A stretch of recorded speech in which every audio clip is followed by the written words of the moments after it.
Hey everyone, welcome back to our channel. Today, we're diving into a super useful tutorial, how to insert a table in Google Sites, 2025.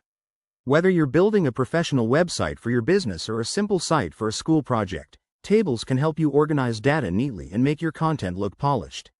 If you're new here, hit that subscribe button and turn on notifications so you don't miss any tips. First things first, make sure you're logged into your Google account and have accessed Google Sites. Once you're in, open the site you want to edit. It's that easy. Google Sites has a clean interface that's perfect for beginners. Step 1. Navigate to the page where you want to add the table.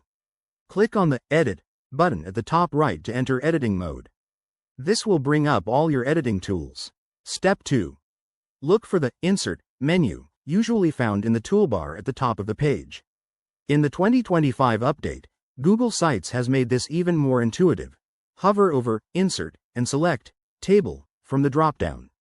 You'll see options to choose the number of rows and columns, like a 3x3 grid to start with. Step 3. After selecting your table size, it will appear on your page. Now, customize it. Click inside the cells to add your text, images, or links. You can adjust the table's width, add borders, or change the background color using the formatting options in the toolbar. Pro tip: if you need to resize columns, just drag the edges for a quick fix. Step 4. Once you're happy with your table, hit the Save button at the top right to publish your changes. Double-check on the live view to ensure everything looks good on different devices. A quick heads up: if you're using Google Sites on mobile, the interface might differ slightly, so stick to desktop for more precise edits. Tables are great for displaying schedules, pricing plans, or comparison charts, so get creative. There you have it. Inserting a table in Google Sites is straightforward and powerful.